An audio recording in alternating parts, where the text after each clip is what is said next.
are working in this field. I suppose it's important to notice the gaps, because what we're noticing are harms, and we're noticing people impacted by those gaps and those harms. And we've provided the committee with a snapshot of some of those areas of concern that we have. We have concern around victims of conflict-related sexual violence, around those affected by punishment-style attacks, by those affected by the use of rubber and plastic bullets, and in particular we're concerned by the experience of the bereaved of the conflict who are applicants to this scheme. And I think it's important to acknowledge that all of those that we're supporting meet the 2006 Victims Order. We all work with those individuals in a range of other services as well, but they have a particular experience of this scheme. My colleague Rory, who manages our team of dedicated caseworkers, is going to give you a run through some of those case studies now, just to give a flavour of the kind of issues, if that's okay. Thank you, but we got them in the pack, so I think you can assume that we'll have read them, so if you can be as brief as possible, please. Thank you. So yes, as you said in the pack, the first case study we submitted highlights a victim of a plastic bullet who was shot from behind, deliberately arrested and later charged with throwing a petrol bomb. And then these charges only arose after the victim sought compensation at the time, and has led to the panel to deem them ineligible under Regulation 6.1. So as I say, although the appeal panel sought evidence suggesting the conviction was unsound and acknowledged the victim's circumstances, they said they were bound to accept the state's version of events. And as a result, this has left the victim feeling disbelieved, further isolated and ultimately denied recognition of their life-changing injuries. And as the second one, as Andre mentioned, we had a case that highlighted the flaws in the Victims Payment Board handling of paramilitary-style attacks. So what we're finding is the VPB has taken a narrow and default blanket approach to exclude these attacks as not troubles related. So in this case study, the victim was caught in the wrong place at the wrong time when they were shot by a dissident group opposed to the peace process. They were assessed with a combined permanent disablement of over 100% and have been left with daily chronic pain and psychological harm, yet they've been denied recognition and support from the scheme.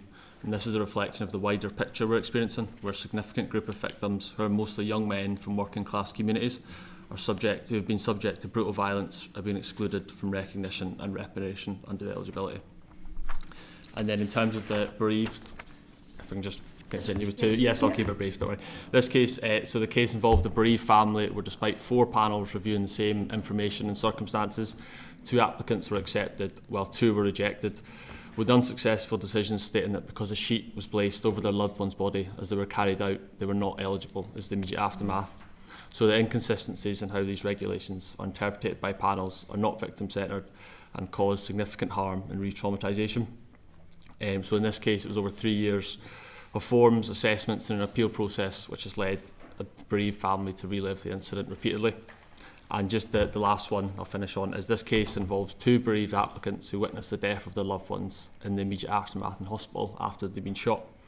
So one was deemed ineligible because they stated in an assessment that their loved one was wired up like a robot, and that's a quote, and had therefore received medical treatment and were not in the original condition as at the scene, whereas the other applicant was ruled eligible even though information was provided to show they were on life support. So this again is highlighting the inconsistency in decision making and broader issues of failing to adopt a victim-centred approach and the further harm being caused to bereaved applicants in this process. The process is re-traumatising victims by requiring details and distressing recollections of the incidents, with questions asked about how long it took to arrive, what they saw, whether medical care was given, and has become for many a re-traumatising, cruel and dehumanising process. Okay. Thank you. I'm going to move on because I need the other 2 and then Sandra will be here shortly. Kenny, would you like to make some opening remarks, please? Thank you. Oh, I can't hear you, Kenny. Go ahead. Apologies, Chair. Go ahead, please. Chair, yes. Just again to thank the committee for the invitation today. It's a good conversation to be part of. I'm not going to labour who we are as a group, but to say that at this stage, of the applications have been submitted, we've submitted over 2,100 applications, approximately 17 to 18% of what has gone into the overall scheme. And there are, obviously, there's the good, the bad and the ugly of the scheme to date. I think we all would recognise that. There have been some extremely positive pathways for people, and ultimately outcomes have been reached which will have a transformative effect on their lives. and others less so. The issue of the bereaved is obviously an outstanding issue. It's a sectoral issue in the sense that this scheme was never, in many ways, ever developed with the bereaved in mind. And we're attempting in many cases to try and shoehorn people into a scheme which does not have the flexibilities which are required. So it's a separate piece of work. I would suggest to the committee here to redouble efforts around the issue of a scheme which is about restitution, which is about acknowledgement of the bereaved whilst they're still in this life, because many of the first generation victims are coming to the very, very latter stages of things in their 90s and late 80s. Can I also say today, I want to put on the record that I have a concern with a scheme from the point of view of its national status, and I would question whether that is wholly accurate. It required Westminster to pass this scheme at a national level. It would never have been passed locally, and we know that around the table. The issues of eligibility would never have been able to be resolved. It was passed nationally. But when we look at the number of applications that have been submitted to the scheme outside of Northern Ireland, they are less than 1,000. And that, in my mind, illustrates the lack of understanding, of awareness that exists beyond this place with all those others who've been impacted by the Troubles. If we look at the GB context, there are people who have been impacted by atrocities over there. We have many people who have left Northern Ireland from right across our community to live across there who've been victimised here. And then there's a constituency of people within the security forces, the armed services, who have been here, 300,000 some, in terms of boots on the ground and the regulars. And that's a huge cohort. The Republic of Ireland is also something that concerns us, and around the farcical situation where two brothers in a same household, one can be eligible and one not, because one happened to be born in Manchester and lived the first 10 days of his life there, and the other to have been born in the Republic and not being eligible. Okay, thank you. Chair, I just want to say, Okay. sorry, one final thing, that I want to say that in terms of the staff that do operate across the scheme, those whom we have dealt with, we find are trying their best against a very, very difficult backdrop and circumstance that was not of their making. Okay, thank you. Okay, David, sorry, I see you're joined by somebody else in the room there. Do you want to introduce? Yes, sorry, my colleague Ivan Bingham, who's here in an observing capacity, if that's okay. Very welcome. Please make some opening remarks. Thank you. Yeah, okay. Well, first of all, thanks to the committee for the opportunity to take part in this session today. We appreciate the invitation and hope it's certainly a productive engagement for everybody involved. My name is David Taylor, and I'm employed as the Ely Centre Head of Welfare Services within the organisation. My remit obviously involves overseeing the work of our welfare team and coordinating the day-to-day activity of welfare staff members. The service that we offer, obviously, like others, is a free and confidential service, and our particular unit of the organisation provides advice and assistance on all welfare issues relevant to victims. A brief outline about our organisation: it was formed by relatives of the injured and bereaved of the 1987 Enniskillen Remembrance Day bombing, and the founding member being Jim Dixon, who was a seriously injured survivor of the Enniskillen bombing. And obviously the focus for our organisation has been to support those who were impacted by the Troubles. And over the last 30 odd years, the Ely Centre has developed into a proven charity, providing care and support for victims and survivors, their families, veterans of the National Forces, and security force members from across Northern Ireland and indeed the wider United Kingdom. And we have a client base of over 2,600 clients who access and are provided with support on an annual basis by our organisation. We are a registered charity which provides various forms of support, including health and wellbeing support, family and community services, and welfare support services, and facilitate advocacy support for individuals and families who suffered as a result of the Troubles.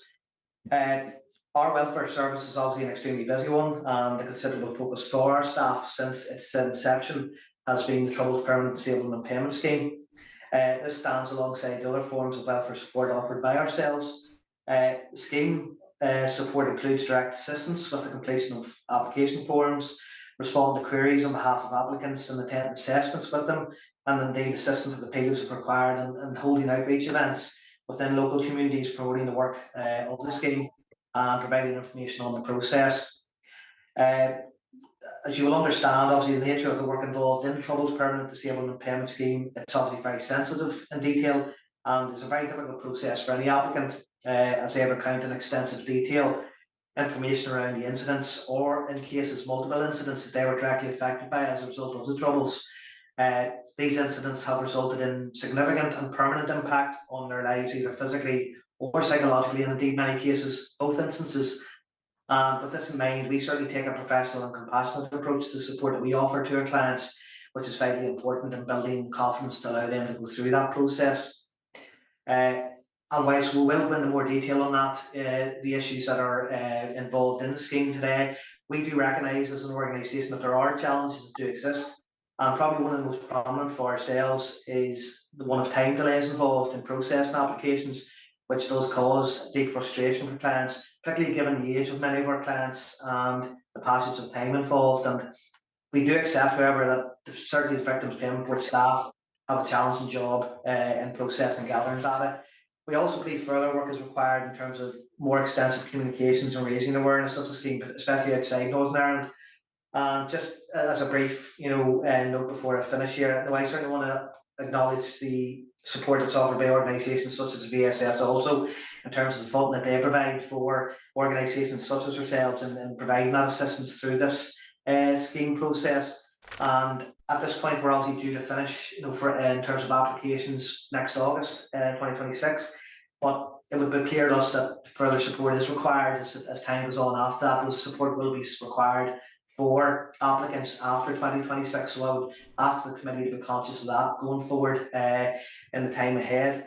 As I said, there will be more opportunity to go in, I suppose, more intensive detail on some of the issues outlined, but I thank the committee for the engagement that we've been permitted for today. Okay, thank you. Okay, let's we'll get into the Q&A session now. So thank you everybody for your opening remarks. So one of the purposes of the scheme is to promote reconciliation between people in connection with Northern Ireland. I'm going to ask all of you, to what degree do you feel that this scheme is actually delivering on the reconciliation piece? I think Please. Yeah. I think in terms of reconciliation, often it's about acknowledgement and about having your experience of harm acknowledged, and then being able to engage with processes after that. And reconciliation hopefully will be a byproduct of some of those processes. If we have active exclusions of many members of society, or if we feel that a harm is not over and it's being re-perpetrated as a result of a scheme, then the potential for and possibility of reconciliation is going to be impacted by that. So for the bereaved who are engaged in multiple processes of denial of experience, whether it's access to truth, justice or accountability, no matter who the harm was perpetrated by, if they are also engaged in this scheme in parallel, and Kenny is right, it isn't designed for the bereaved, but we can't be Pontius Pilate. We can't just say, oh, it's nothing to do with us, Gov. We have to accept that there are thousands of bereaved relatives engaging in this scheme. 31% of our applications are from the bereaved, because they want to be acknowledged in that. If this scheme is saying to them, we don't believe you, we are going to exclude you because of your perceived proximity to the death of your loved one. If you are consistently undervalued in terms of the impact of that trauma on you, that is going to reduce any capacity for reconciliation. Okay, no, thank you. Kenny, please. Did you hear the question okay? Yes? Yes, I did indeed. I think, look, reconciliation is often attached to much of what we do with victims and survivors, and sometimes I question why. We have a Legacy and Reconciliation Act is the important term to also use within that language. And I suppose it's a reconciliation with whom? Because if I can perfectly understand if someone feels that they have been wronged by a state agency, and in receiving a form of reparation through this scheme, that could aid that relationship. A form of acknowledgement has taken place between who they believe to be the source of their difficulty. But I think we also have to acknowledge that the prescribed groups are not dipping their hands into any pockets. So there is no base for reconciliation between many of those who've been impacted by terrorism and anyone, because it isn't, in a sense, that relationship is different. So we have to look at what actually this reconciliation means. And there is still no working definition of what it means in the context of victims and survivors. It means different things for different people. But what we ultimately say within our group, what this is about, is trying to give victims and survivors the empowerment to reclaim control. Because when violence strikes, wherever it comes from, often control is lost. So it's about the empowerment of the individual to live a better and more fulfilling life. Okay, thank you. Kenny, David, please. Same Yeah, question. thank you, please. Chair. Chair, I think probably we're at this moment in time very early in the process to try and make any sort of form of judgment as to whether it helps deliver reconciliation. And I'm not sure we'll ever achieve that, if I'm being honest with you. I think the scheme itself has already been outlined. It's a form of acknowledgement, but it doesn't necessarily remove the clear hurt that exists as a result of what was inflicted on many in our society as a result of the Troubles. And I think when we even see, in the current day, attempts to try and justify what happened in the Troubles, that in itself serves as a barrier to reconciliation within our community. And that challenge, whilst that exists, will continue to cause, that raw trauma that certainly we see on a daily basis with the clients and victims that come through our door looking to support. So I just at this moment in time, I think the term reconciliation is something that it's not a word that I would use at this moment in time. I don't, certainly in my experience, I haven't had any client, that has received some form of payment or recognition say to me that they feel reconciled by it, but certainly it's an acknowledgement more so than anything else. And I think we need to be conscious of that. I don't think it's a principal aim of it maybe, and whilst it's an aspiration, I certainly feel it's a small acknowledgement in many ways for what people have experienced as a result of a very terrible, heinous act committed on them or a family member as a result of the Troubles. Okay, thank you. I'll go to Kenny start and then I'll go back that way. Kenny, I just want to ask your opinion on the fact that the scheme or the applications, the ability to submit an application will close then on 31st of August next year. And I know that it was an extension, but is it of your opinion that there still needs to be more time for people who've been impacted and injured, past 2026? Do you think that we should extend it again? Or do you think that you as an organisation are actually able to capture a good lot? Or you'll be able to capture them by then? It's a good question, Chair, and I think maybe this is the wrong way of putting it, but I think as organisations, we have almost fished in shallow waters to this stage. And we have those whom have been attached, if you like, to our organisations or to victim survivor services over the years have largely come through at this point. Some haven't, but largely they have. The leaflet drop did bring forward some additional cohort at that stage. But what I would say to you now is, and I feel that the committee could bring this pressure to bear, there is a need perhaps to do a mapping exercise of where applications are coming in from. So by geographies, but also in terms of across particular constituency groups, to establish if there are any weak points in the system and what additional resources should be put to trying to increase awareness and information around that. Because we feel, I've always felt this, that the crime is not someone opting out of applying for something. The crime is that they never knew it existed. Yeah. People should have the rights to opt in or opt out to something, but they only do so if they actually have the information to begin with. Okay, thank you. So same question, but Andre, but even if you want to pick up that piece around the communication as well. I think the communication is important. I also think you need to see that there are multiple processes happening for families and for the injured at the moment in the broader kind of context of legacy. So for many people who are overwhelmed and injured, they are going to have to prioritise which process they are engaged in. Okay. So when we are not dealing with the past right, this process sits in the middle of that, and for them we need to be far more available to say we need to extend this, we need to ensure that we maximise the potential. And Kenny and David have both talked about people who would be excluded, but if there has been an approach which has said that there are certain swathes of society that are dismissed, alienated and rendered invisible, I would include punishment shootings within that and those type of attacks. I would say that from the day and hour that happened to them when they were 14, 15, 16, that cohort in working class areas were deemed by everybody as all kinds of names, and they have grown up with that. Yeah. They're now in their 50s, 60s and 70s. For them, the dealing with the past debate may not seem like it's relevant to them, but it absolutely is. And we need to ensure that we start reaching into those places and creating a healing process for them as well. And that is without what we are saying about the bereaved. If we are coming up with a process that does deal with reparations for the bereaved as part of our approach on dealing with the past and the broader discussions that are happening at the moment on the Legacy Act, then this scheme and the discussions around it will feature within that as well. So we need to see how all of that happens in parallel. Okay, thank you. David, please, if you can respond Yes, to that. again, thank you, Chair. Chair, certainly as an organisation, it's something we think should be considered. I mentioned in my opening remarks, we felt there were issues around communication. Even, there are areas, and we've seen this even through meetings that we have had with the agencies involved, and that there are particular areas where maybe there are a limited number of applications, and that includes even GB. There was quite a number served here from GB that obviously there hasn't been the numbers probably certainly that was expected in that regard as well. I think also there is still that lack of probably knowledge about what the scheme actually entails.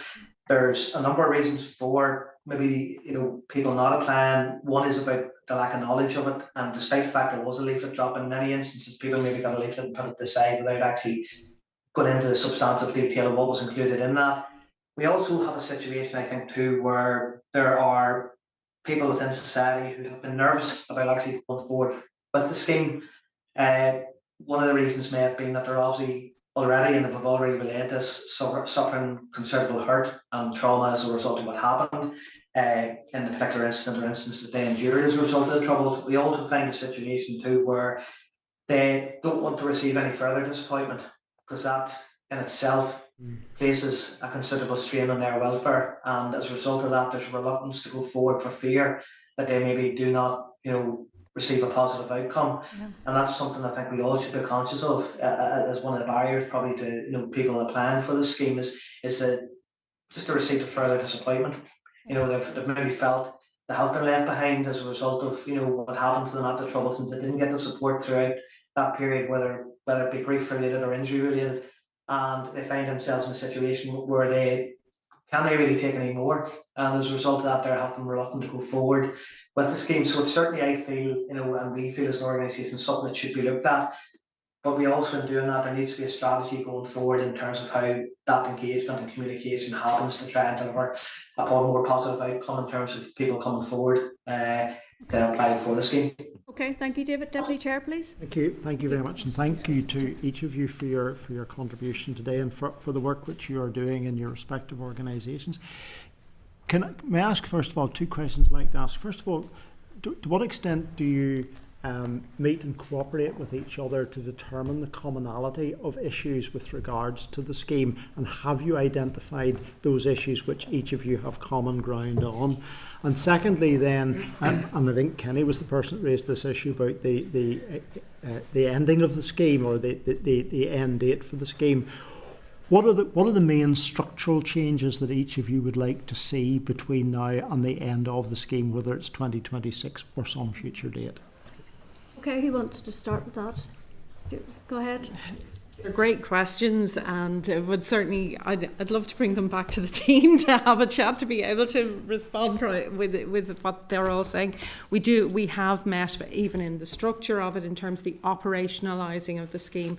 All of our organisations have developed friendships and have developed good working relationships as a result of that.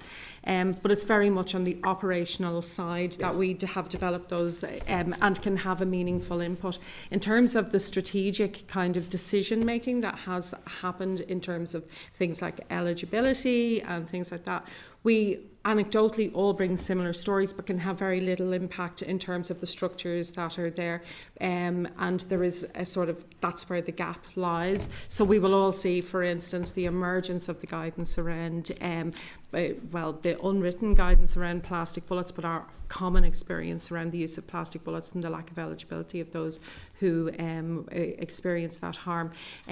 Similarly, conflict related sexual violence, similarly, and it's constantly on the agenda around the bereaved, we will raise anecdotally really disturbing and distressing treatments of people through the process, because it is set up the way it is set up in terms of the evidence gathering, in terms of the eligibility establishing, in terms of establishing the percentage of disablement or whatever. And that can be very humiliating. It can be very denying of experience. And we will all anecdotally join that together, and that picture is there, but there's very little impact we can actually have in terms of that. And that can be frustrating. In terms of the structural changes, I think we need to get those things right as well. So, you know, if we were writing that, if the British government, who's not in this room or in any room where this scheme is discussed, even though they wrote the legislation, even when it comes down to funding, they're not in the room for it. If we were having the discussion now and saying, how would we write this legislation to ensure that it actually is victim-centred, to ensure that we don't see these ritual humiliations and degrading of experience or denial of experiences of harm and in terms of injury, if we were going to rewrite that, how would we do it? So I would like to see that conversation to happen in terms of the deadline, so that we can have an honest conversation about it. If we're talking about dealing with the past, why not put this in there and ensure that we can at least make amends and do better over the next coming time? Do either of you want to comment on that, Kenny or David? Yeah, yes, Chair. I suppose just to feed on to that particular point, I think, look, what we suffered from the point of the agreement, if truth be told, at different junctures, we've had a very, very piecemeal approach to all of these issues. And there are temporary winners for a period of time, and there are a lot of losers in situations. And it's quite understandable that if you are a victim survivor, you will deduce your experience on the basis of where you have got any progress from. And sometimes when you see someone else having a degree of progress, even though it may not be a very deep progress, but superficially it looks like it's progress, then that can become very, very difficult for people. And the issue of the bereaved was known some years ago was always going to be a problem with us, and we still haven't quite resolved that matter. And it would be a crying shame, in fact, would be an indictment on us all, if we don't resolve the issue of the bereaved. Let's remind ourselves that in the 70s and 80s, the level of criminal injuries compensation that folks were receiving was paltry, if at all. Those who were aged over 18 years of age were discounted because they weren't minors. And you hear sometimes the argument made that there's so many different pathways of compensation reparation for victims and survivors. There are a lot of people who fall through the cracks. And if I could just speak to one particular individual, a case that would, and there are many, would break your heart. This was of a lady whose husband was murdered. She then remarried, and she had her war widow's pension taken from her. The lady then remarried, and she was within the cohort who did not receive her war pension back. It took the death of her second husband for, by default, the state then to offer her that war pension at that stage, but she had no acknowledgement of the 30 plus years where she received nothing. Yeah. And she is someone who, with this scheme, has actually been in a circumstance where she had to provide an oath that she actually was present in the hospital with her husband, and that oath has not been accepted. So she is now being told that you are not only ineligible, but you're also a liar. And that's challenging. So there are cases like that which are very, very difficult. But as I have said before, there are also others who have had a positive experience and have had a transformative effect. But we need to look at it all in the rounds. Okay, thank you. David, anything to add to that, please? Yeah, well, some of the stuff already has been reviewed, that I've mentioned that I would reference, but certainly in terms of engagement, there is what I would term regular engagement, whilst it's not on a weekly basis. There is, quarterly engagement through sectoral implementation group workshops, etc. That's certainly, I find of benefit. Particularly when you hear maybe some of the examples and stories of what is affecting other organisations and the support that we offer. So it's useful to, I suppose, learn from that experience, that it's not just ourselves who are experiencing those issues, but we do have engagement as organisations and with the statutory agencies involved in the scheme. In terms of structural changes, I suppose there's a number of issues. I suppose the legislation itself, there's I suppose a number of issues that are raised in that in terms of, the regulations that are applied, particularly in terms of the attendance or at or in the immediate aftermath of a troubles-related incident, and the term loved one. Like some of our clients, for instance, have not received a positive outcome, as a result of these regulations, but that isn't the fault of the victim's payment or anybody, but it's purely based on the legislation that was, applied, and maybe that was something that we felt at the time the Secretary of State's review could have maybe looked at, but that wasn't the case. So, just to give you a few examples of that, next of kin relatives who were not at the scene of a TRI but have suffered serious psychological trauma as a result of that incident, and even work colleagues of victims who may not have a family connection and weren't considered loved ones, but were there and seen the very real, impact of what happened on that particular day, and they have been denied eligibility because of, of that, despite the fact they're suffering from extreme trauma as well.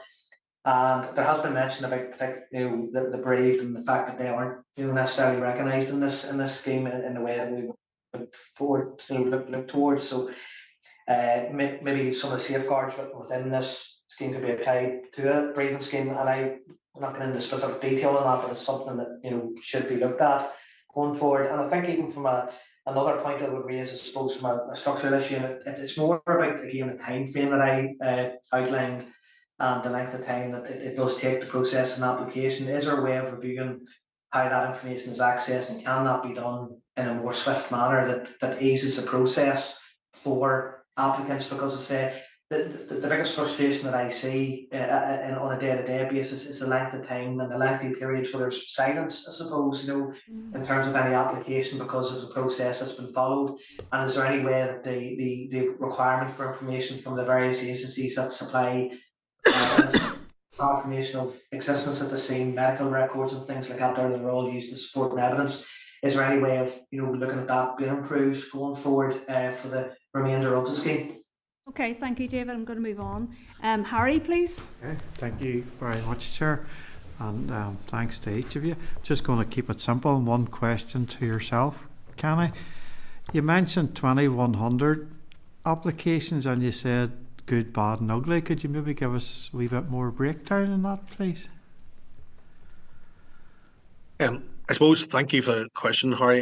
It's more around, I suppose, the experience that people have had, in the sense of some have to say, a relatively smooth process, as much as you can say smooth in these circumstances, but they've known, I suppose, everything happened in the way in which it should happen, and they have come to an end of it and have a satisfactory outcome, at least make some form of acknowledgement. Others, as I say, that case that I've just referenced, and it's not the only case, people where you just feel it in your gut. There's an unfairness to it. Yeah. There's an absolute, if that's the best we can do as a society for an individual like that in her 80s now, then I really question what we're doing. But again, I would say that the difficulty with this scheme is as well, and perhaps this is something for the VPB to consider. We will hear what we're relaying today, and of course there's a lot of challenges and a lot of difficulties. What's not heard enough as well is the positives around what the scheme has actually done as well for people. Yes. And for those who have had a good experience, there's been transformative amounts of finance that are really going to change the quality of life within that family, and recognition critically for people upon death in many situations, who will have 10 years of a commitment thereafter. So we need to be fair about this and talk about this scheme in its fullest terms, and not merely focus upon the negatives. There is a mixed bag across the piece. And just a wee supplementary, please. Would you say, percentage-wise, it's equal, Kenny, or is there more good than bad, to use your terms? I think in terms of success levels, we're running sort of, I suppose, 66 to 70%, that sort of figure. But you also know that whenever you're submitting some applications, you know that in terms of the actual scheme criteria and how tight and rigid it is in a particular area, that the likelihood of someone being deemed eligible is going to be very, very challenging. But you nevertheless, as an organisation, as a service, must put your very best case forward for that individual. It's their right to have their experience reflected in that manner and to put it on the record. So it's I suppose what I would say, Harry, if I can use it like this, if we have say out of 2,100 applications, 1,300 of those say are successful, then the average amount is somewhere in the region of 30 to 40,000 pounds. If you calculate that up, that's circa 40 million pounds that's going into the pockets of victims and survivors that otherwise wouldn't have done. Yeah. And that's for an investment by government of around about 1.5 million over a 5-year period for the staffing that has done that. So it's a good return, if you like, on that. But there absolutely are people whom are not in the line. That's obviously where we're focusing particularly on today. Understand. Okay, thank you. Appreciate that. Thank you, Kenny. Thank you. Did you want to add that, or Just Yeah, a little, please. because someone could engage in the process and come to the end and be successful in their application, but the process has been horrendous for them. I included in here the example of a young woman who was 3 when her mother was killed and was carried over the body of her mother. One of the press reports said that she was asleep. Her father had carried her when she was asleep. That was used against her so that she was turned down. That woman was very heavily pregnant at the time. I can't tell you what that did to her. She was subsequently successful at appeal. So on the face of it, it looks like she was successful. But actually what happened, this was a horrific process for her that she would never encourage the next person to participate in. Okay, thank you. Carol, please. So thank you, everybody. And I suppose it's just on that theme. I mean, the question I would ask of each of you would be, you know, what would a standalone scheme look like? Because it's easier at times to say what you don't want. So we'll all accept that most people, if not all, have found the process traumatic. A lot have found it humiliating, and others are probably reluctant to recommend the others to go through. So what would you like to see improved in a standalone scheme? And the kind of follow-on question would be in terms of the disparity that arises depending on the circumstances, or indeed how the reports are internalised and then processed, and depending on which panel is dealing with a particular case. There seems to be the gaps that you spoke about at the start. How could that be corrected in a standalone scheme? Do you want to go ahead, Andre, and then we'll go to David, please? Sure. Hi, Sandra. Very well. No apologies. I think it's again a great question that would require us all to come back to, and it would be nice for us to come back to that question in terms of it. I think there's a fundamental in terms of acknowledging that we have a really good definition of victims with the 2006 order, one that acknowledges all experience of injury irrespective of your background and who the actors were that caused the harm.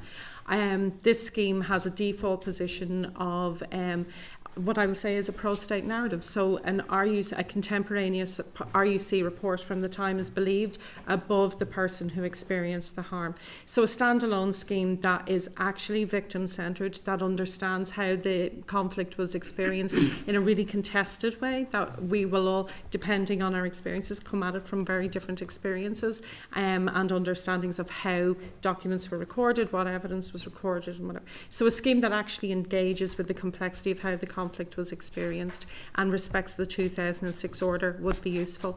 In terms of a bereaved scheme, I don't think any bereaved relative should have to say I was injured. I think there needs to be the dignity afforded to them to say that as a result of losing a close loved one, you do not have to prove the extent of your trauma or the injury that it has caused or what you're living with right now. We need to do that in a human rights compliant way and in a way that affords dignity to all of those families. And I would say that it isn't done in this sort of judge-led way that we currently have, because I don't think that is particularly useful for these types of schemes. And we see that across other schemes, not just this one, I think. And I can't remember the second part of your question. So it was about the disparity that arises depending on particular cases, because That's something that we would get as MLAs representing constituents. You're trying to access this, even siblings within the same family. So Rory was speaking about the case of a man who was killed around the corner from the family home. 4 siblings applied.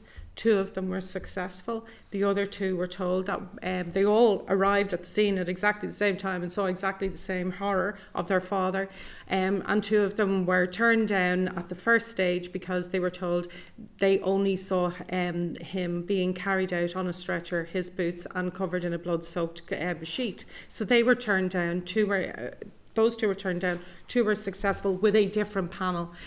Was it yesterday that the appeal was heard, and the second 2 then were successful when they were heard by other people within the same scheme? That should never have happened to that family. What that has done to them and their dynamics, it just puts people back. It adds to the trauma, it adds to the perceived injury, and it's just none of us could consider that fair.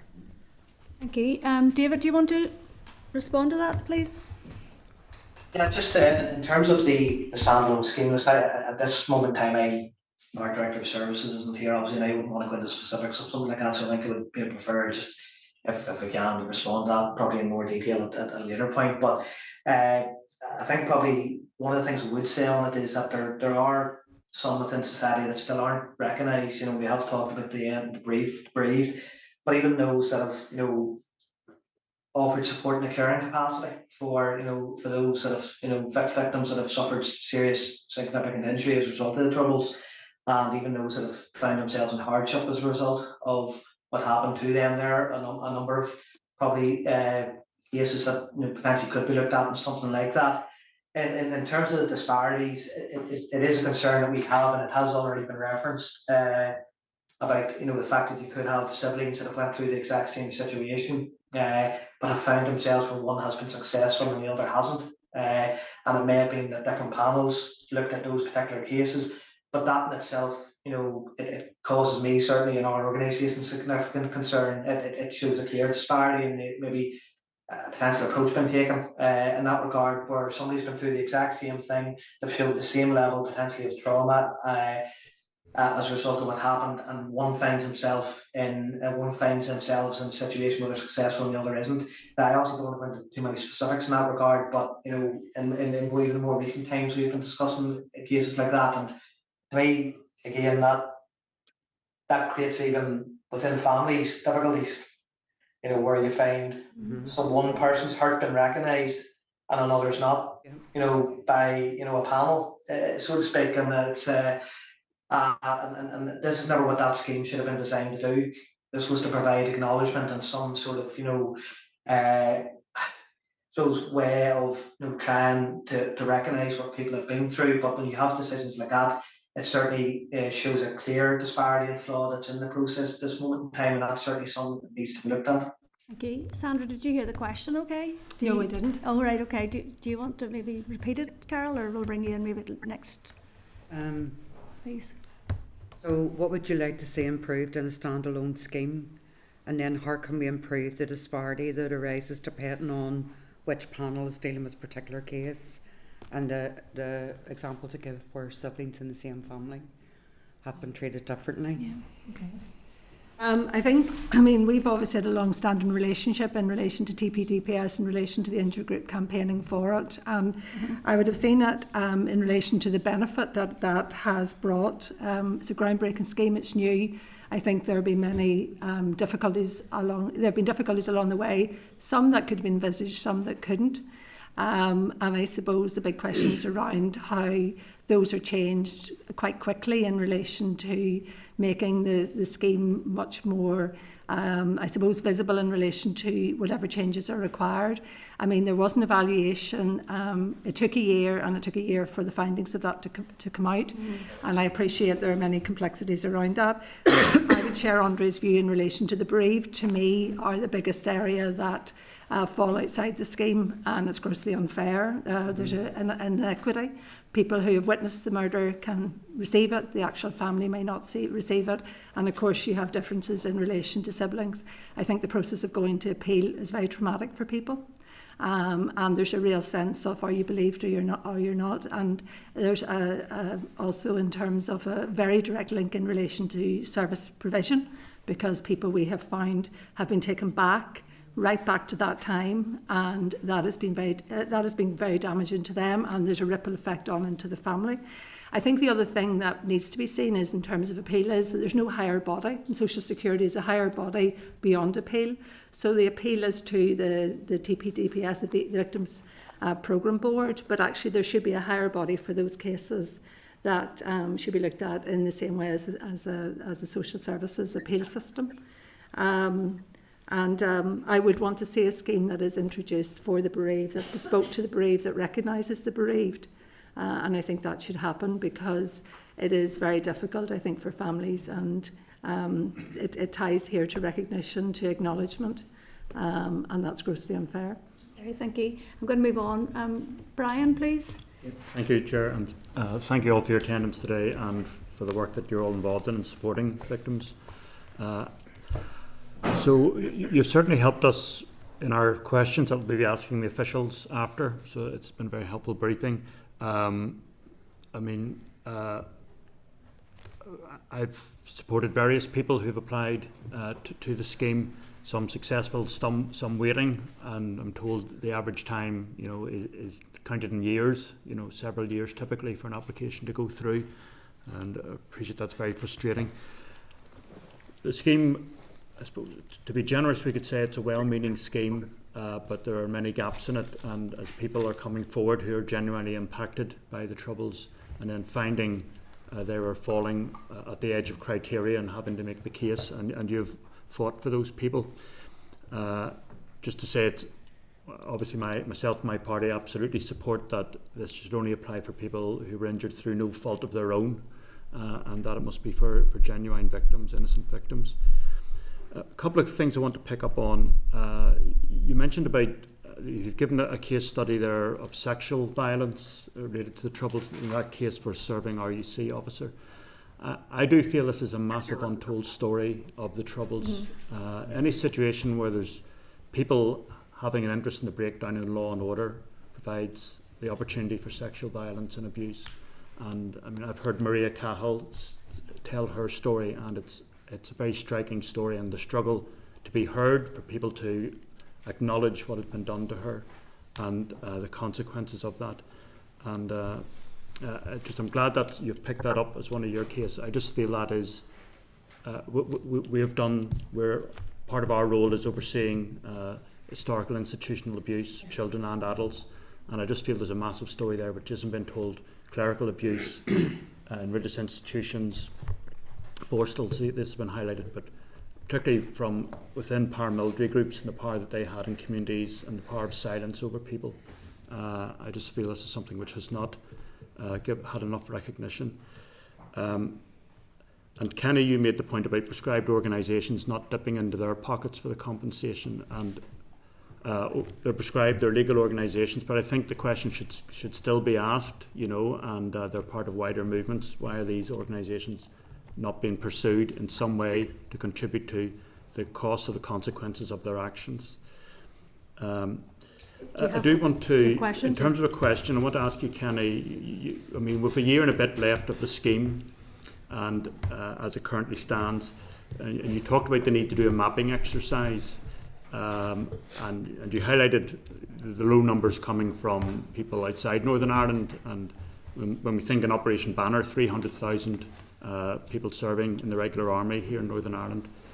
Are there particular areas you feel are underrepresented in the applications, and have you any suggestions for what should be done to address those? Thank you, Brian, for the question. And I suppose, look, what I'm going to share is more anecdotal, because until there is an actual mapping exercise done, it's very, very difficult to stand over any of this. But certainly, from the perspective of, there will be some sense that in the northwest region of Northern Ireland, that applications are lower than they should be, given the gravity of what occurred, particularly in the capital city in that region. There would also be a sense that within the prison service fraternity, that applications are limited. Outside of Northern Ireland, there obviously are less than 1,000 applications at this stage, which I think needs close examination. And I do take the point as well that across our community, in working class communities, there needs to be an examination and a drill down as well around what's going on there also. So there is, without question, there are areas where there is a wider knowledge base around all of this. Access is perhaps easier for people to get that support. But I think there also is a redoubling of efforts here needed. And can I say this with respect? There are some MLAs who are very well over these issues and who are referring people from their offices into our support services. And perhaps there's an education process for other MLAs also within this chamber around this scheme, and to deal with some of the misnomers that exist. Because often there can be a circumstance where people are ineligible themselves for a financial payment whilst meeting the eligibility of the scheme, but the 10 years after payment to the next of kin stroke carer is something which is quite distinct to this scheme.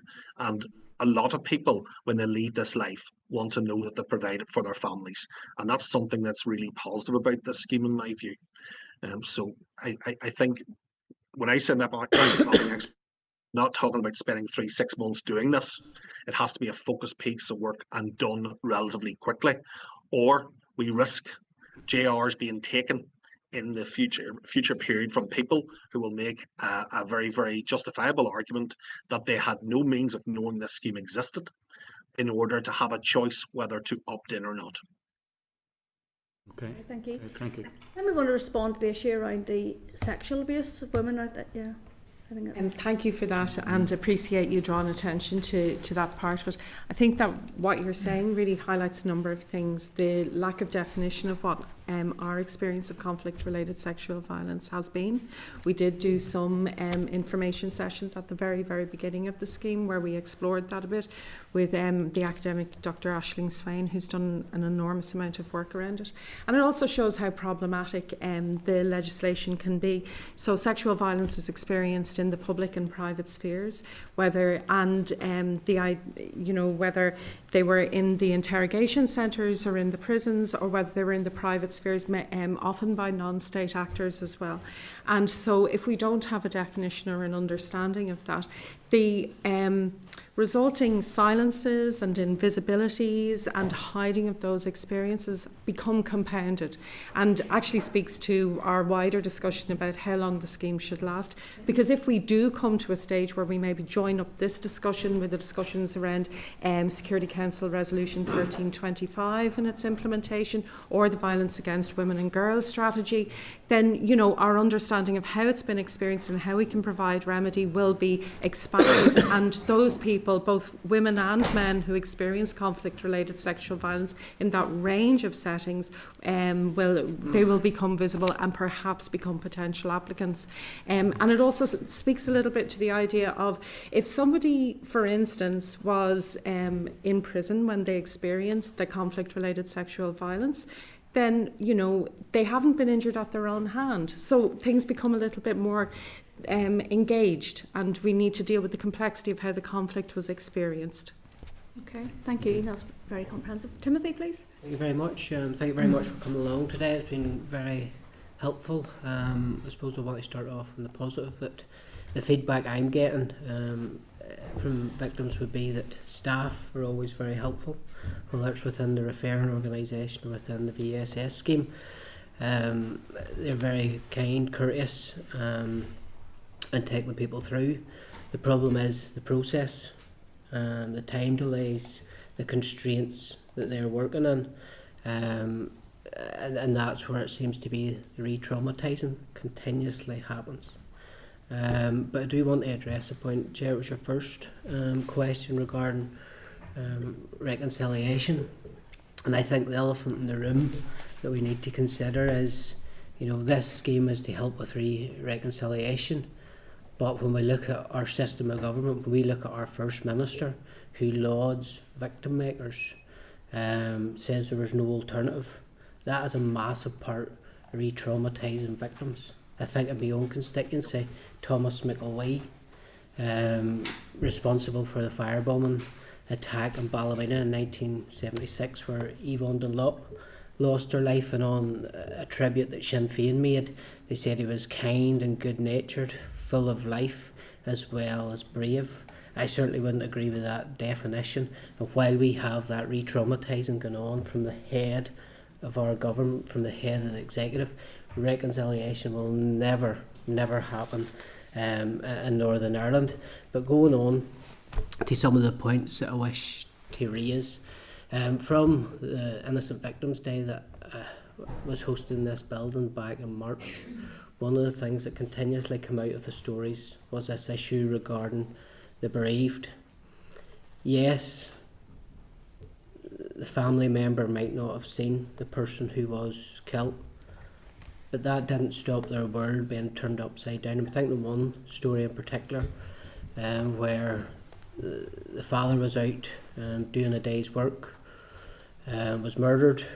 The daughter then, obviously the mum was at home looking after the kids. She had to then become the breadwinner.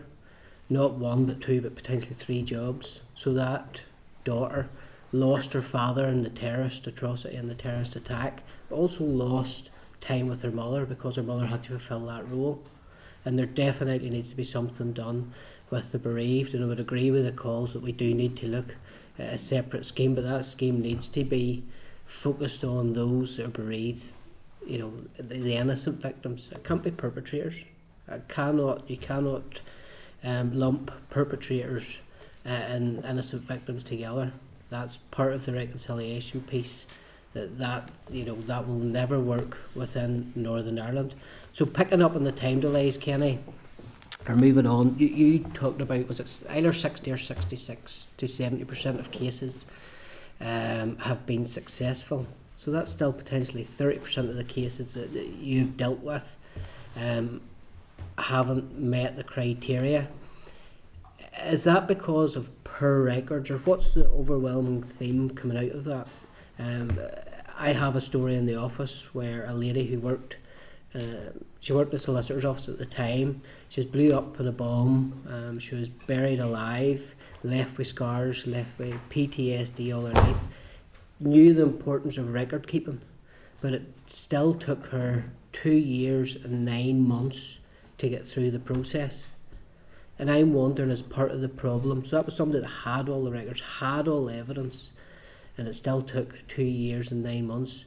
I'm wondering, is that 30% of people, is that because they haven't kept the information, haven't been able to get historic records from doctors, from medical professionals, or what is the overriding problems you're seeing with people being turned down? And that's something to each of the organisations. If you give us a flavour of percentage-wise of whose of applications have been accepted, and the ones that haven't, I want to know the themes coming out of why they haven't been accepted. Go ahead, Kenny, go first, please. Thanks.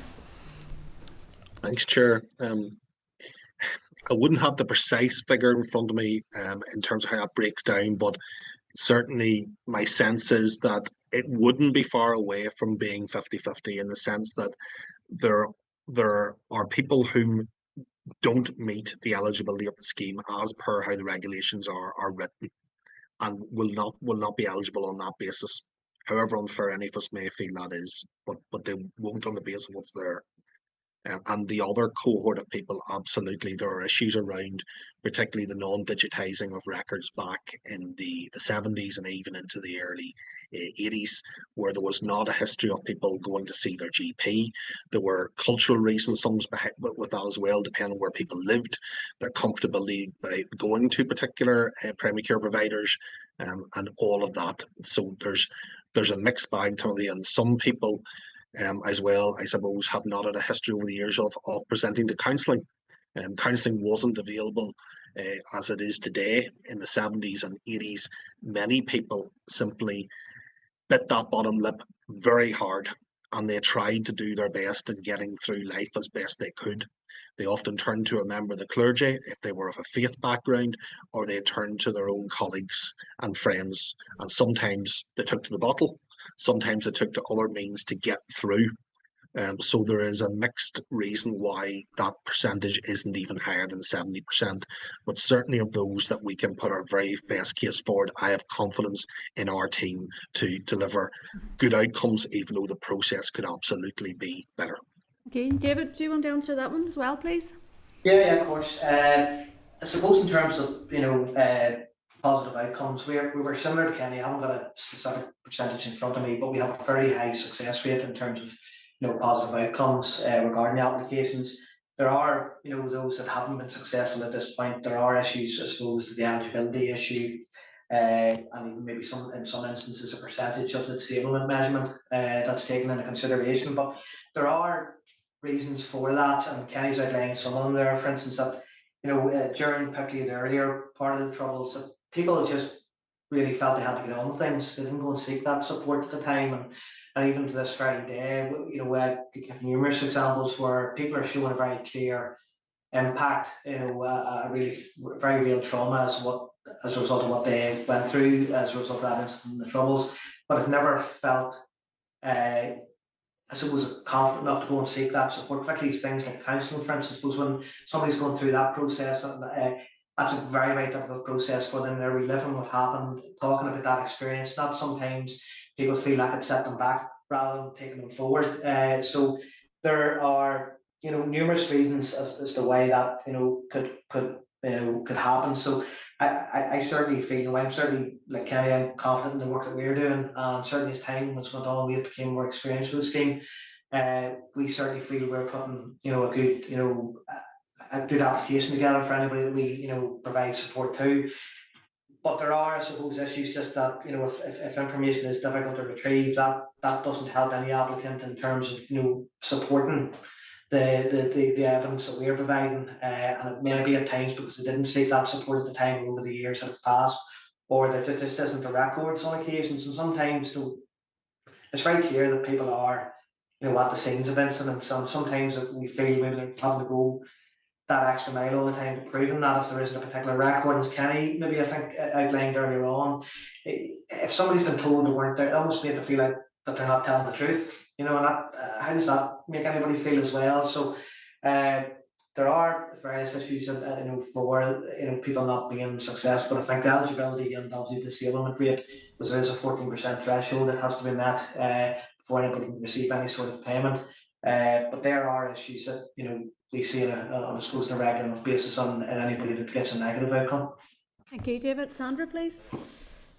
I suppose I want to pick up on a few points, Mr. Gasson. The thing around reconciliation for the scheme was reconciliation was never in the terms of reference.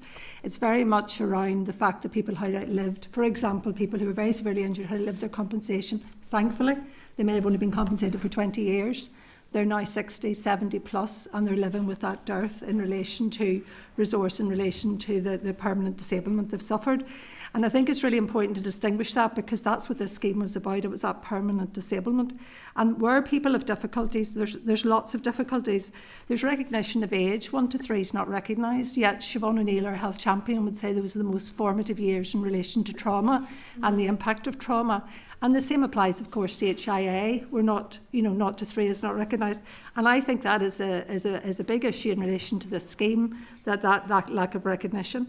Also proven why you were injured, because the terms of reference are varied. So because you're shot, people will automatically feel, well, of course, why would, paramilitaries were in the community, or I was shot, and then you have to demonstrate what is the reason for that. And so mistaken identity, if the mistaken identity, you were shot in mistaken identity for somebody else, the reason why they were going to be shot comes into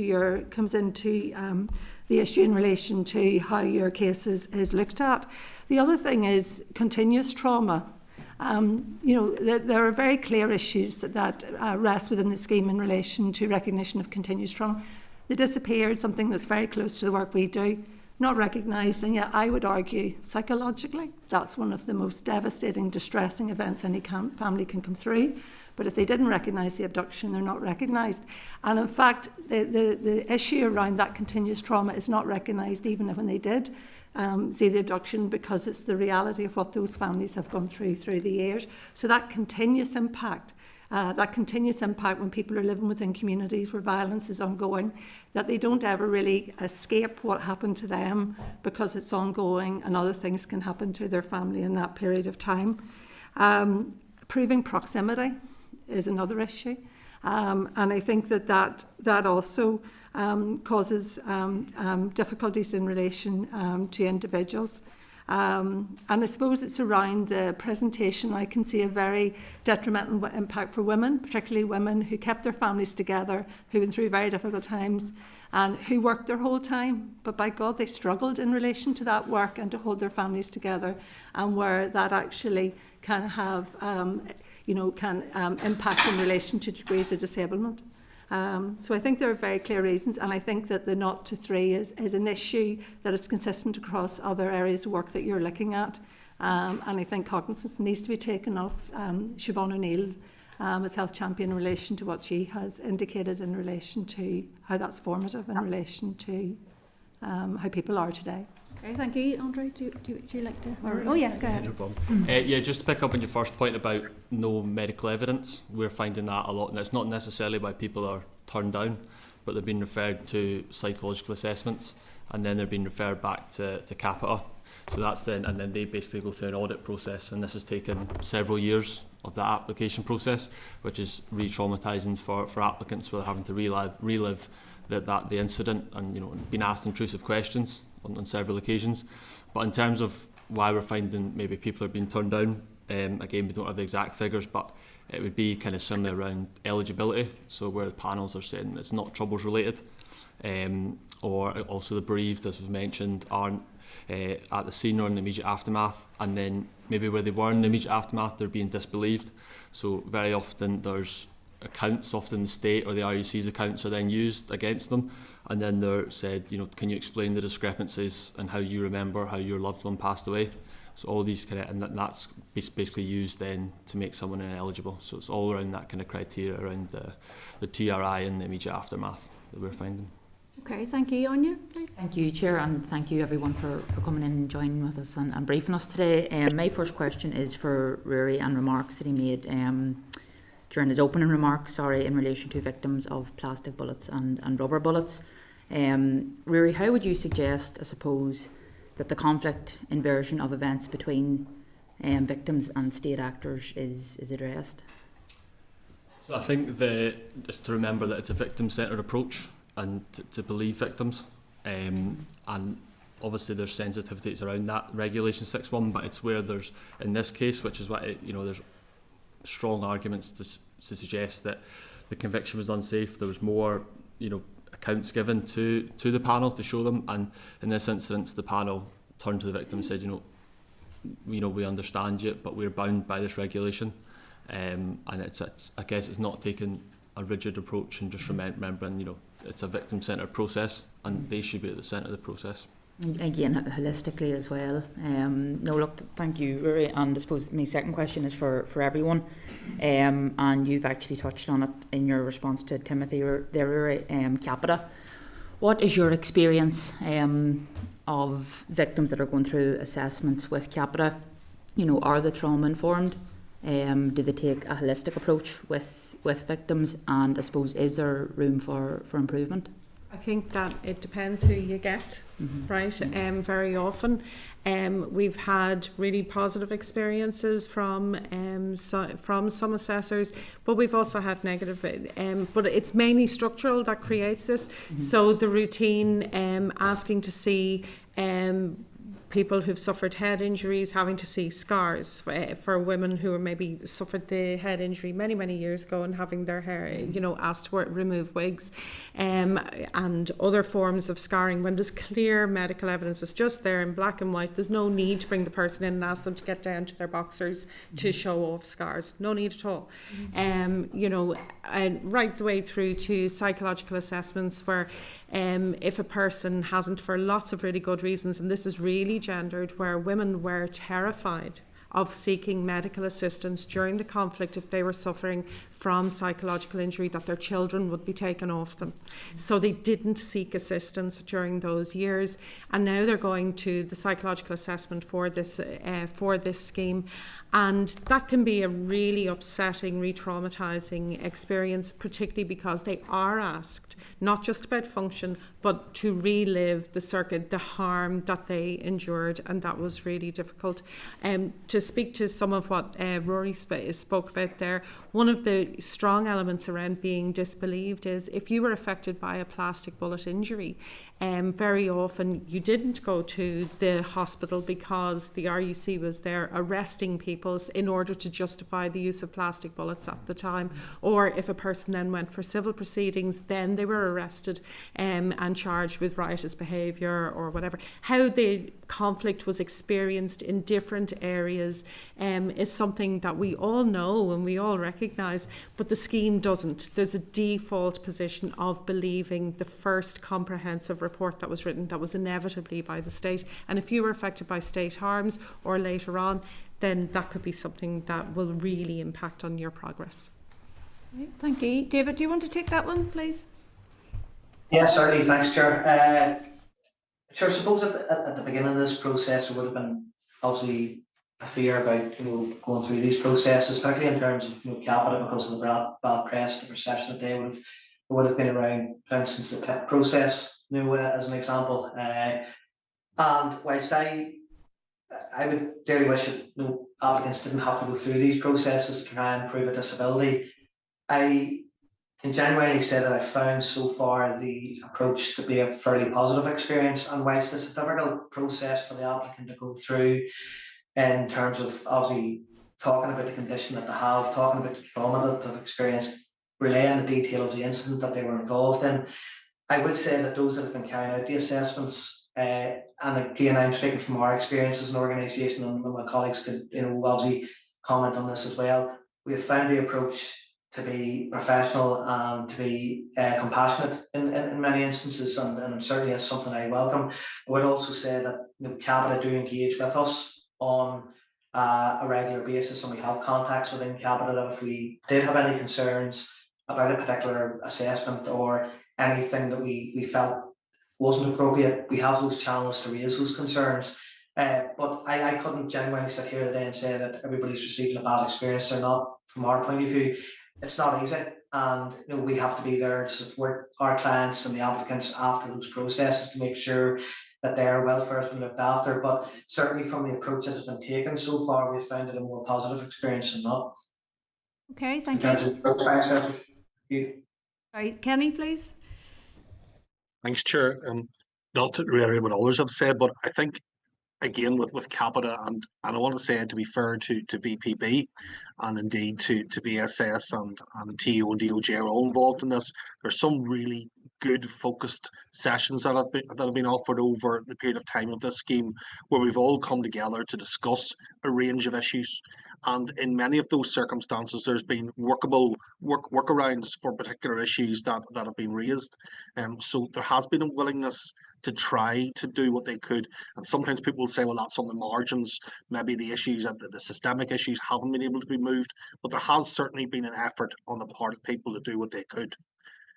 I suppose what I would say as well with Capita, that in many ways you're getting an experience or hearing today from groups whom are supporting victims and survivors through the process, and we account for something like 60 to 70% of what's come in, I think maybe 70 at this stage. But 30% of people who have applied themselves do not have the support of a group. They don't have the option of having someone sitting with them through those range of assessments.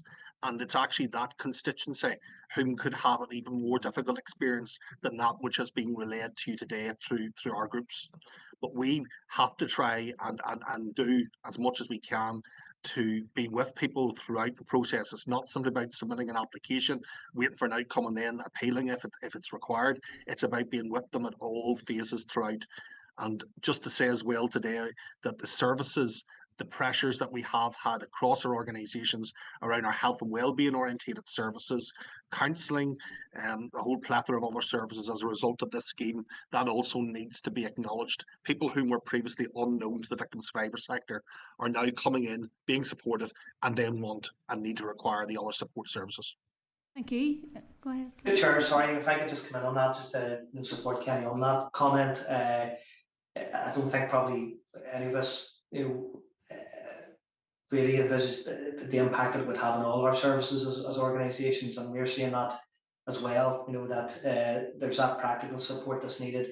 We obviously support the clients right through the application journey, but that has placed, obviously significant pressure on the other resources that we have as organisations. So it's just to confirm that. Okay. What Kenny's already mentioned. Thank you, David. Go ahead, Sandra, please.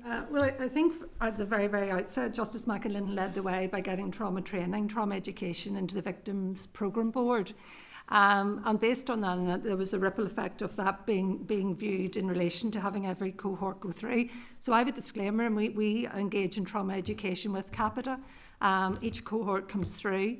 I think and actually Kenny had highlighted it, as he said at one of the sessions, or maybe it was David, there was a big question around the sensitivity of knowing language, and it was more around the sensitivity to the nuances in relation to the troubles, in relation to the acronyms. And so Capita responded and have engaged now in a sensitivity session really about having a better awareness of the acronyms used here and in relation to the context of the troubles. I think there's a number of things. One is that the wraparound service is really important. It's really important to have a victim-informed approach, and we would hope that's what they demonstrate. But regardless of how victim and survivor informed it is, it's still traumatic, and there's no point saying anything different when people are taken back into that. And I do think in relation to TEOs, I suppose providing additional money in relation to the wraparound service to ensure there are individuals working in relation to families, working in relation to support is really important, but there's an adverse impact, there's no doubt, in relation to services on beyond that. And I think probably that's not maybe what was foreseen at the very start, would be the sheer level of referrals coming through, but the fact of when you start, it's not just one person off within a family. You may get 3 or 4 or more without the family. So I think that victim-centred approach is essential. Okay, thank you. Sinead, go ahead, please. Thank you, and thank you everybody for your evidence today, and thank you for the work that you do every single day in supporting victims and survivors. And there's been lots of questions asked, so it's really just two short questions. We've talked about the need to ensure that applications are processed quickly, and you've alluded to that in your answers. But what would you say is needed in order to make sure that there is speed in the process? Is it more a significant uplift in resources, or is it more than that? Okay, go ahead, please, Andre. I suppose that's more a question for the VPP than it is for us, to be honest. We certainly, in terms of us being able to support someone who initially makes a call today for support, they are going to have to wait a considerable amount of time in order to be able to get a caseworker, to be able to work with them, to make the application at all. And that period can involve evidence gathering by the applicant, and it could be simple paperwork as well, in order to make that a little bit more expeditious. But if you're phoning today because you've just found out about it, you're not going to get a result to this for at least 3 years. It's going to be a long time. So this is a long journey that probably people don't understand and don't experience elsewhere in their lives. And I think some of it is resources, some of it is the process. It's not easy, Sinead. Well, maybe hold that question for the next panel then. What's your second question, please, Sinead? And the second question is just from the organisation's perspective, how responsive has TEO been to your concerns in this mandate since the Assembly was restored? Go ahead, Sandra, do you want to answer that one? Yeah, I mean, I think that TEO has been responsive in relation to ensuring that resources were put in to groups in relation to providing assistance to individuals. I think there has been attention given in relation to the need for that wraparound service. As Kenny said, you know, for people going through on their own, it's a very daunting experience, and actually we get a lot of appeals from people who did their own form. And subsequently then that has been problematic for them, and then we picked them up at appeal. And by that stage, you know, they've already had a very long wait and a further wait to come. So I think that TEO have responded. I think the difficulty, I think from and this committee maybe could look at it, is forecasting through, because to be quite truthful, the scheme may finish within the next year in terms of from a timeline. The question is, should it not? I would argue, like Kenny, that there hasn't been enough due diligence in relation to outside the north, outside Northern Ireland, and there are people who do not know that the scheme exists that are eligible for it. So I think that there needs to be a very clear communication strategy and a very big push, and not right to the wire, that it needs to be as early as possible. And whatever needs to be done to get people through that scheme. But for TEO, there also needs to be a very clear look in relation to mapping out what does that mean for service provision, because holding budgets, I mean, most of the groups, in fact all the groups, are in budgets in 2016, and the reality is there's an impact of that in relation to the sheer volume of work coming through. I'm going to... Okay, thank you very much. That was very helpful. I'm going to actually... Very briefly, and I think the right person to ask is Sandra in this question. You made an interesting comment with regards to the impact on people in their early years. What evidence is there that there is late onset trauma for older adults who perhaps only today are starting to realise the impact of something that happened 30, 40 years ago? Okay, I'm not going to ask you to answer that, but if you have any links or any information you could share with the committee, just conscious we've got two more panels, and we actually are about 40 minutes over schedule in this one. So any information that any of the panel members could have in that regard, we'd really appreciate it. So thank you all. There was quite a lot we got through there. Really appreciate that. So. Committee members, or you can take a 5-minute comfort break then, and then we'll get started at 25 to. Okay. Okay. Thank you, Chair Team. Okay, that's okay. So we'll ask Andrew to take this. That's everyone out. Committee Room 30. Sound.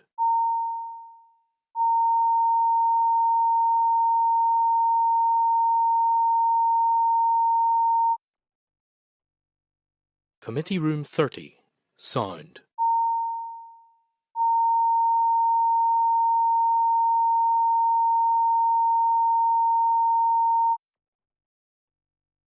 Committee Room 30. Sound. Committee Room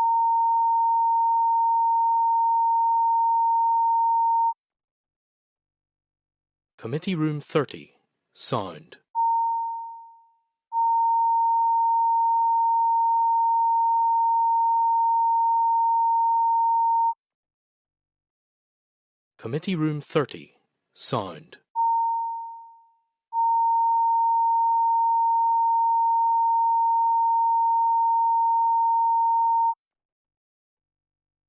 Committee Room 30. Sound. Committee Room 30. Sound. Committee Room 30. Sound.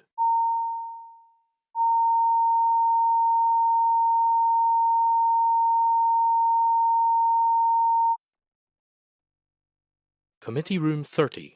Sound.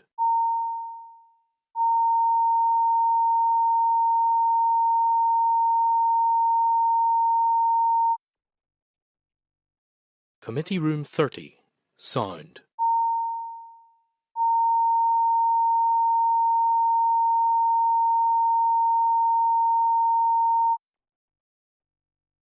Committee Room 30. Sound.